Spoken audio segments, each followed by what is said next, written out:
Hi, அனைவருக்கும் வணக்கம். ஓம் சாய்ராம். ஜெய் ஜெய் சாய்ராம். குருவே சரணம். குரு கடாட்சம். இன்றைக்கி எதை பார்க்கலான்னா, தியானம் என்றால் என்ன, தியானம் செய்வதனால் ஏற்படும் நன்மைகள் யாவை பார்க்கலாங்களா?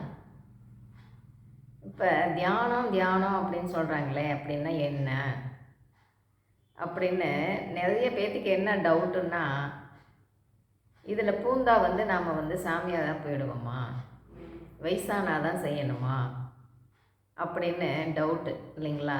அப்படிலாம் கிடையாது. 10 வயசுக்கு மேலே எப்போ வேணால் செய்யலாம். செய்யும்போது என்ன ஆகும், மனசு ஒருநிலைப்படும், மனசு அமைதியாக இருக்கும். அதனால் பண்ணுறது தான் தியானம். தியானம் என்றால் என்ன? தியானம் என்றால் உள்நோக்கிய பயணம், உள் தேடல் அப்படின்னு சொல்லலாம். சரிங்களா? உள்நோக்கிய பயணம், உள் தேடல். இப்போ நாம் பகவானை வெளியே தேடிட்டு இருக்கோம் இல்லைங்களா? வெளியே தேடிட்டு இருக்க பகவானை உள்ளுக்குள்ளே நாம் தேட ஆரம்பிக்கிறது தான் தியானம். தியானம் பண்ணும்போது தான் மட்டும்தான் நம்ம பகவானை உள்ளுக்குள்ளே பகவான் இருக்கிறதுங்கிறத நாம் ஃபீல் பண்ண முடியும். அப்போ தான் உணர முடியும். சரிங்களா? அப்போது தியானம் பண்ணுறதுனால நம்மளுக்கு என்ன பயன் அப்படின்னு கேட்டால், மன அமைதி, உடல் ஆரோக்கியம். சரிங்களா? ஆன்மீகம் என்றால் என்ன? ஆன்மாவை நோக்கிய பயணம் ஆன்மீகம். ஆன்மாவை நோக்கிய பயணம்னா வீட்டை விட்டு வெளியே போய் தேடுறது கிடையாது. உள்ளுக்குள்ளே இருக்கிற ஆன்மாவை தேடுறது தான் ஆன்மீகம். உள்ளுக்குள்ளேயே பகவான் இருக்காது இல்லைங்களா? ஆன்மா நான் யார், நான் எதுக்காக வந்தேன் அப்படின்னு கொஸ்டின் எழுதில்ல. இப்போ அந்த கொஸ்டின் எல்லாம் எப்போ எழும் யோசிங்களேன்.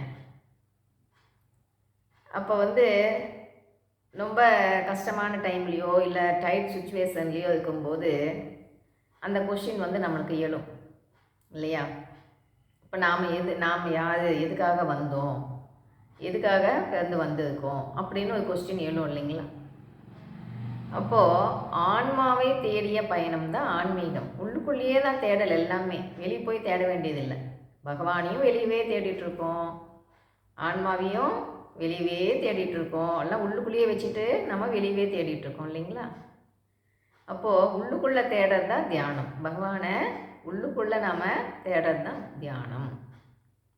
அப்போது எப்படி இது பண்ணும்போது மனசு அமைதியாகுது அப்படின்னு கேட்டால், மனசு அந்த மூச்சு பயிற்சி பண்ணும்போது என்ன ஆகும்னா, மனமானது அடங்கும். தாட்டு ஓடிக்கிட்டே இருக்கு இல்லைங்களா? அந்த தாட்டை ஓடிக்கிட்டே இருக்கிற தாட்டு கம்மியாகும். கம்மியாகி அப்படியே மனமானது அடங்கும். அப்படி அடங்கும் போது மட்டும்தான் நம்மளுடைய மனம் அமைதியாக ஆகும்.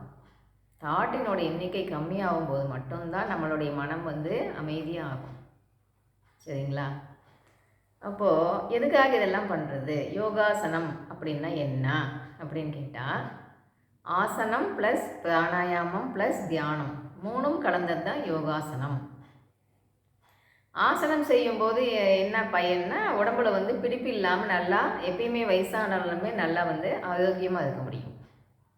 தியானம் பண்ணுறது மூலிமா மன அமைதி, உடல் ஆரோக்கியம் கிடைக்கும். எக்ஸசைஸ் பண்ணும்போது என்ன ஆகுன்னா, இப்போ இதை எப்படி பண்ணணுன்னா, ஃபஸ்ட்டு கொஞ்ச நேரம் எக்ஸசைஸ் பண்ணணும். எக்ஸசைஸ் பண்ணிவிட்டு அப்போ மூச்சு பயிற்சி பண்ணணும். 1 ஹவர் ஒதுக்கிக்கோங்க. அதில் 1 ஹவர் இல்லைன்னா கூட 45 மினிட்ஸ் ஒதுக்கிட்டீங்கன்னு வச்சுக்கோங்களேன். ஃபஸ்ட்டு 1/4 மணி நேரம் எக்ஸசைஸ், அடுத்தது 1/4 மணி நேரம் மூச்சு பயிற்சி பிராணாயாமம் பண்ணணும், அடுத்தது 1/4 மணி நேரம் தியானம் பண்ணணும். சரிங்களா? இப்போ தியானம் கடைசியாக தியானம் பண்ணும்போது மட்டும்தான் அது நல்லா வேலை செய்யும் உள்ள. அதனால் கொஞ்ச நேரம் நம்மளுக்கு தெரிஞ்ச எக்ஸசைஸ் ஏதோ ஒன்று எங்கே கற்றுக்கிட்டு இருந்தாலும் சரி, எங்கே போய் என்னென்ன பயிற்சி எல்லாமே கற்றுக்குறாங்க இல்லைங்களா? நிறைய இடத்துல சொல்லி கொடுக்குறாங்க இல்லைங்களா? அது எல்லாமே எதை நோக்கி போகுதுன்னா, மன அமைதியை நோக்கி தான் போகுது. பயிற்சி பண்ணும்போது மட்டும்தான் அந்த மனமானது அடங்கும். அதனால தான் பயிற்சி பண்ணுறது. சரிங்களா? இப்போ நாம் உட்காந்துட்ருக்கோன்னு வைங்களேன், ஒரு 1/2 ஹவர் உட்காந்துட்டு இருக்கும்போது நம்மளுடைய உள்ளே வந்து தாட்டு வந்து அதுவும் ரெஸ்ட் எடுக்குதா இல்லை ஓடிக்கிட்டே இருக்கான்னு யோசிங்களேன். ஓடிக்கிட்டே தாங்க இருக்குது. அப்போ அது ஓடிக்கிட்டே இருக்கிறதுனால மனசுக்கு அமைதி கிடைக்க மாட்டேங்குது. அப்போ என்ன பண்ணணும்? மூச்சு பயிற்சி பண்ண பண்ண பண்ண பண்ண என்ன ஆகும்னா, ஒரு நாளைக்கு 60,000 to 72,000 தாட்ஸ் ஓடுது இல்லைங்களா? அப்போது அதனோட எண்ணிக்கை கொஞ்சம் கொஞ்சமாக கம்மியாகிக்கிட்டே வருது. அப்படியே கம்மியாகிக்கிட்டே வரும்போது மட்டும்தான் அங்கே கடைசியில் அப்படியே என் மனமற்ற நிலைக்கு கொண்டு வந்து நிறுத்தும், எண்ணம் இல்லாமல். அதுதான் பகவானோட ஐக்கியமாய் உட்கார்ந்துட்டு இருக்கிறதுக்கு சமம். அந்த நிலை எப்போ கிடைக்கும் அப்படின்னா, தியானம் பண்ணும்போது மட்டும்தான் கிடைக்கும். அதனால தான் தியானம் பண்ணுங்கன்னு சொல்கிறது அதனால தான். சரிங்களா? இப்போது தியானம் பண்ணும்போது என்ன ஆகும்னா, அப்படியே பயிற்சி பண்ணிட்டு உட்காந்துட்டு இருக்கும்போது நம்ம பண்ணும்போது ஒவ்வொரு தடவையும் அப்படியே உடம்பை கவனிக்கணும், மூச்சை கவனிக்கணும், என்ன சேஞ்ச் நடக்குதுன்னு உடம்பையே நம்ம கவனிக்கணும். ஏன்னா பயிற்சி பண்ணிட்டு உட்காந்துட்டு இருக்கும்போது என்ன ஆகும்னா, சுவாசத்தை நல்லா கவனிங்களேன். வெளியே வந்துட்டு இருக்க சுவாசம் வந்து உள்ளுக்குள்ளேயே சின்னதாக, சுவாசத்தின் அளவு சின்னதாகிடும் பண்ணும்போது. அப்போ அந்த சுவாசத்தையே கவனிக்கணும். நம்ம உள்ள குட்டியாக உள்ளுக்குள்ளேயே போயிட்டு வந்துட்டுருக்கோம். அது உள்மூச்சுன்னு சொல்லுவாங்க. அதையே நம்ம கவனிக்கணும். அப்போ இந்த சுவாசத்தின் மேலே கவனத்தை வைக்கும்போது என்ன ஆகும்னா, அந்த தாட்டு ஆனது நின்றுடும். அப்போது தாட் இல்லாமல் நாம் உட்காந்துட்டு இருக்கும்போது மட்டும்தான் நமக்குள்ள மேலேருந்து அந்த காஸ்மிக் எனர்ஜி உள்ளுக்குள்ளே இறங்கும். சரிங்களா? அந்த காஸ்மிக் எனர்ஜி உள்ளுக்குள்ளே போகும்போது என்ன ஆகும்னா, நம்ம உடம்புக்குள்ளே ஏதாவது பிரச்சனை இருந்தாலும் அதை சரி பண்ணி விட்டுடும். பஞ்சபூதங்களில் உடம்பு இயங்கிக்கிட்டு இருக்கு இல்லைங்களா, செயல்படுது. அப்போ அதில் வந்து என்ன ப்ராப்ளம் வந்து ஏதாவது ஒன்று சரியாக வேலை செய்யலைன்னாலும் அது வந்து உடம்புக்கு ஏதாச்சும் ஒன்று பிரச்சனை வருது இல்லைங்களா. அப்போ என்ன பண்ணணும்? தினமும் இதெல்லாம் பண்ணிகிட்டே இருக்கும்போது தினமுமே நாம் இதுக்குன்னு ஒதுக்கி கண்டிப்பாக செய்யணுங்க, அவசியம் செய்யணும். மனம் இது ரொம்ப முக்கியம் இல்லைங்களா. பணம் பணம் பணம்ன்ட்டு அதுக்காக ஓடிக்கிட்டே இருக்கும். ஆனால் நம்மளோட உடம்பு மனம் இது ரெண்டுமே ரொம்ப வந்து அமைதி ரொம்ப முக்கியம் இல்லைங்களா. மனமானது அமைதி ஆயிடுச்சுன்னு வைங்களேன், உடம்பு தன்னால் ஆரோக்கியமாக இருக்கும். அதனால் என்ன பண்ணணும்? தினமுமே ஒரு அரை மணி நேரமாச்சும் ஒதுக்கிக்கணும். 10 நிமிஷம் எக்ஸசைஸ், 10 நிமிஷம் பிராணாயாமம், 10 நிமிஷம் தியானம்னு ஒதுக்கிக்கணும். தினமுமே ஏர்லி மார்னிங் செஞ்சீங்கன்னு வைங்களேன், அந்த டைம் டிஸ்டர்பன்ஸ் இருக்காது. 5 to 6 செய்யும்போது டிஸ்டர்பன்ஸே இருக்காது, நம்ம செய்யலாம். காலையில் செஞ்சிட்டிங்கன்னு வைங்களேன், அன்றைக்கி நைட்டு முடிக்குமே வந்து அப்படியே மனமானது அமைதியாக இருக்கும், ரிலாக்ஸாக இருக்கும். கவனிங்களேன், செஞ்சு பாருங்களேன், மனமானது அப்படியே அமைதியாக இருக்கும். சரி, பிறப்பின் நோக்கம் என்ன? நம்ம எதுக்காக வந்திருக்கோம்னா, நம்மளோட கர்மாவை கழிக்க வந்துட்டோம் அப்படின்னு சொல்கிறாங்க. சரிங்களா? அப்போ கர்மாவை கழிக்க வந்துட்டோம் இல்லைங்களா. கர்மானா என்ன? நாம் முன்ன பிறந்த பிறவியிலெல்லாம் நாம் செஞ்ச அந்த பாவம் புண்ணியம் ரெண்டுமே வந்து கர்மான்னு சொல்கிறாங்க. குட் கர்மா, பேட் கர்மான்னு சொல்கிறாங்க. அதையெல்லாம் கழிக்க தான் இப்போ வந்துட்டோம் அப்படின்னு சொல்கிறாங்க. சரிங்களா? அப்போ என்ன பண்ணணும்? இப்போ நாம் வந்து ஒவ்வொரு நம்மளுக்கு வந்து ஒவ்வொரு கஷ்டம் வருது, இல்லை ஒரு துன்பம் வருதுன்னு வைங்களேன், அதுக்கும் மற்றவங்களுக்கும் சம்பந்தமே கிடையாது. ஏன்னா நம்மளோட கர்மவினை தான் நம்மளை தாக்குமே ஒழிய மற்றவங்களுக்கும் அதுக்கும் கொஞ்சம் கூட சம்பந்தமே கிடையாது. இதை முதல்ல நம்ம புரிஞ்சுக்கணும் இல்லைங்களா. நம்ம என்ன வாங்கிட்டு வந்தோமோ அதுபடி தான் நம்மளுக்கு வந்து எல்லாமே அமையும். அம்மா அப்பா அமைகிறதுலேருந்து, ஹஸ்பண்ட் அண்ட் ஒய்ஃப் அமைகிறதுலேருந்து, பிள்ளைங்க ரிலேஷன் எல்லாமே வந்து எதன் அடிப்படையில் அமைவாங்கன்னா அந்த கர்மாவின் அடிப்படையில் தான் அமைவாங்க. அப்போது நாம் செஞ்ச அந்த கர்மா தான் நம்மளை வந்து பாதிக்குமே ஒழிய மற்றவங்களுக்கும் அதுக்கும் சம்மந்தம் உண்டான்னு பார்த்தா கிடையவே கிடையாது. அதனால தான் எதுக்கு சொல்கிறதுன்னா, எதுக்குனாலும் விட்டு கொடுத்து போயிடுங்க அப்படின்னு சொல்கிறது என்னன்னா எதுக்குன்னா, நாம் வந்து முன்ன செய்த அந்த கர்மா தானே இப்போ நம்மளை பாதிக்குது போல். நாம் போட்ட கல் தான் நம்ம மேலே வந்து விழுவுது. ஆகையினால யாராச்சும் ஏதாச்சும் சொன்னால் கூட நாம் திட்டாமலேயே அவங்க நம்மளை திட்டினா கூட நாம் மன்னிச்சு விட்டுடுவோம் அப்படின்னு சொல்கிறாங்க இல்லைங்களா. ஏன் எதனால்? நாம் செய்த செயல் தான் நம்மளை இப்போ பாதிக்குதுங்கும்போது திரும்ப நாம் பேசணும்னு வைங்களேன், அப்போ அதனோட கர்மா இன்னும் ஆட் ஆகிட்டே இருக்கும் இல்லையா? அப்போ அதை கழிக்க திரும்பவும் வந்து கழிச்சே ஆகணும் இல்லையா? யோசிங்க.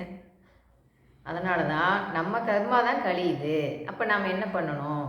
நம்ம வந்து யாருனாச்சும் ஏதாச்சும் சொன்னால் கூட கம்மன் அமைதியாகவே போயிடுவோம் அப்படின்னு விட்டுடணும். இன்னொன்று, பகவானுக்கு ரொம்ப பிடித்தமானது எதுன்னா அன்பு. அன்பே சிவம். அந்த 2 வார்த்தையிலேயே முடிச்சிட்டாங்க, ஃபுல்லுமே முடிச்சிட்டாங்க. எப்படி வாழணும் அப்படிங்கிறது எல்லாமே வந்து அன்பே சிவம் சொல்கிறதுலேயே எல்லாமே அடங்கிடுது இல்லைங்களா?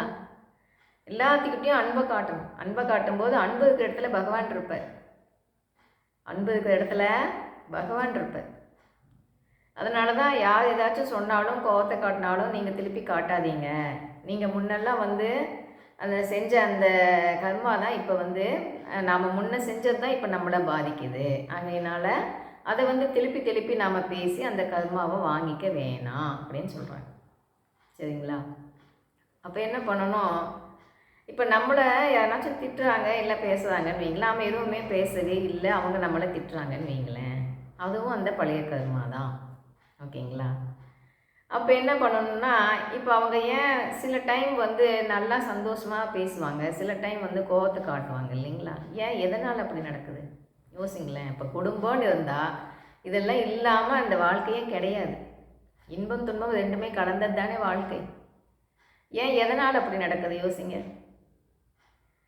அதாவது நாம் என்ன முன்ன செஞ்சோமோ அது எல்லாமே இப்போ ரிப்பீட் ஆகுதுன்னு சொல்கிறாங்க இல்லைங்களா? அப்போ வந்து அவங்க வந்து நம்மளுக்கு யாராவது வந்து கெடுதல் நினைக்கிறாங்கன்னா கூட, இல்லை நம்மளை தப்பாக திட்டுறாங்கன்னா கூட அதுக்கும் அவங்களுக்கும் சம்மந்தமே இல்லையா? நம்மளோட விதி வந்து அவங்க மூலிமா அவ்வளோ வேலை பார்க்குமா. அதனால தான் இப்போ வந்து யாராச்சும் திட்டினா கூட அவங்க மேலே கோவத்தை காட்டாதீங்கன்னு சொல்கிறது அதனால தான். அப்போது நாம் செஞ்சது, நாம் கர்ம வினையை தானே கழிக்க தானே வந்துட்டோம். பிறப்பின் நோக்கம் என்ன? கர்ம வினையை கழிக்க வந்துட்டோம். கர்ம வினையை கழிச்சிட்டு நல்லபடியாக வாழ்ந்துட்டு கடைசியாக பகவான் பாதத்துக்கு போய் சேரணும் இல்லைங்களா? அப்போ என்ன பண்ணணும்? திரும்ப அந்த கர்மா ஆட் ஆகாமல் பார்த்துக்கணும்.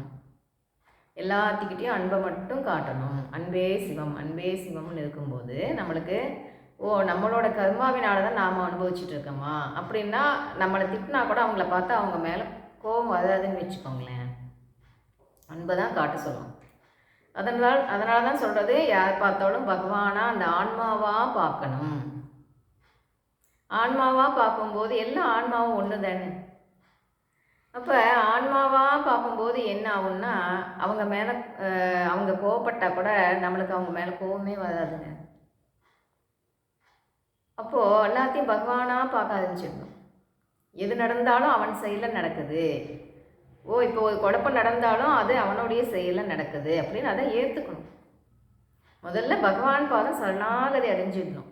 அப்பா உன் பாதமே சரணாகதி, நீ பார்த்துக்கப்பா அப்படின்னு சரணாகதி அடைஞ்சிடணும். அப்படி அடைஞ்சிட்டு நாங்கள் வந்து அமைதியாக வேடிக்கை பார்த்தோன்னு வைங்களேன். இப்போ எப்படி சினிமாவில் நாடகத்துலலாம் அவங்கவுங்க வந்து நடிக்க வந்தாங்களோ, அதுபோல் இந்த வாழ்க்கை என்ற இந்த இதில் வந்து எல்லாமே வந்து நடிக்க வந்திருக்காங்க. அவங்கவுங்க கேரக்டரில் அவங்கவுங்க நடிச்சிட்ருக்காங்க. அதுதான் உண்மை. அப்போது அவங்கவுங்களுக்கு உண்டான அந்த கேரக்டர்லாம் அவங்க நடிப்பாங்களா இல்லையா? சொல்லுங்கள் பார்க்கலாம். நடிப்பாங்க தானே. அப்போது அதுக்கு தான் அவங்க வந்துட்டாங்க. அவங்க எதுக்கு வந்தாங்களோ அந்த வேலையை செஞ்சுட்டு தானே இருப்பாங்க. அப்போ நாம் வந்து யாருக்கிட்டேயுமே பகைச்சிக்காமல் விட்டு கொடுத்து போய் எல்லாத்துக்கிட்டேயுமே அன்பை மட்டும்தான் காட்டணும். அதுதான் பகவானுக்கு ரொம்ப பிடித்தமானது. பிறப்பின் இது வாழ்க்கையில் ஒன்றுமே இல்லைங்க. பணத்தை நோக்கியே போயிட்டு இருக்காங்களே ஒழிய நம்ம உடம்புக்கு முக்கியத்துவம் கொடுக்கணும், நம்ம மன அமைதிக்கு முக்கியத்துவம் கொடுக்கணும் அப்படின்னு பார்க்கணும் இல்லைங்களா? தினமுமே நம்ம என்ன பண்ணுறோம்? சாப்பிட்றோம், குளிக்கிறோம், வெளியே வியாபாரத்துக்குன்னு போயிட்டு வந்துட்டுருக்கோம். இப்போ வந்து ஆஸ் யூஸ்வலாக ஒவ்வொரு வேலையும் பண்ணிகிட்ருக்கோம் இல்லைங்களா? அப்போ அதுலேயே இது ஒன்று மிக மிக முக்கியமான வேலை. தியானம் பண்ணுறது, எக்ஸசைஸ் பண்ணுறதுலாம் வந்து ரொம்ப ரொம்ப இம்பார்ட்டண்ட். அப்போ தினமுமே ஒரு 1/2 hour ஆச்சும் ஒதுக்கி காலையில் நம்ம பண்ணும்போது நம்ம உடம்பு வந்து நல்லா புத்துணர்ச்சியாக இருக்கும். உடம்புக்குள்ளே ஏதாச்சும் ப்ராப்ளம் இருந்தாலுமே நல்லாயிடும். எதுவாக இருந்தாலும் நல்லாயிடும். கிளாஸ்க்கு நான் 3 இயர்ஸ் தியான கிளாஸ் எடுத்துக்கிட்டு இருந்தேன். கிளாஸ்க்கு வந்தவங்க வந்து நல்லாயிடுச்சுன்னு சொன்னாங்க. நீங்கள் சொல்லுங்கள் பார்க்கலாம், லோ பிபியெல்லாம் நல்லா பண்ண முடியுமா? வீசிங்கெல்லாம் வந்து நல்லா பண்ண முடியுமா? டாக்டருக்கு சேஃப் போனால் கூட அவங்க வந்து அந்த டேப்லெட் ரொட்டீனா எடுக்க சொல்லி தானே சொல்லுவாங்க. இதில் பயிற்சி பண்ணும்போது மட்டும்தான் ஃபுல்லுமே குணமாகும். நீங்கள் டேப்லெட் எடுத்தீங்கன்னு டேப்லெட் எடுக்கணும், நிறுத்தக்கூடாது. டேப்லெட்டே எடுத்துகிட்டு வந்தோன்னு வைங்களேன், அது திரும்ப டேப்லெட் போட்டுக்கிட்டே இருக்கணும். இதையெல்லாம் பண்ணும்போது என்ன ஆகும்னா ஃபுல்லுமே நல்லான வாட்டி டேப்லெட்டை நிப்பாட்டிடலாம். நம்மளோட உடம்பினோட அந்த ஆரோக்கியத்துக்காக தானே பண்ணுறது, விடாமல் பண்ணணும். சரிங்களா? அப்போ நம்ம விடாமல் தினமும் செய்வோம், உடம்ப ஆரோக்கியமாக வச்சுப்போம், உடம்பையும் மனசையும் ஆரோக்கியமாக வச்சுப்போம். பகவான் சொன்னதை ஃபாலோ பண்ணுவோம், ஹாப்பியாக வாழ்வோம். விடாமுயற்சி வெற்றி கொடுக்கும். வெற்றி நிச்சயம். கேட்டதுக்கு நன்றி.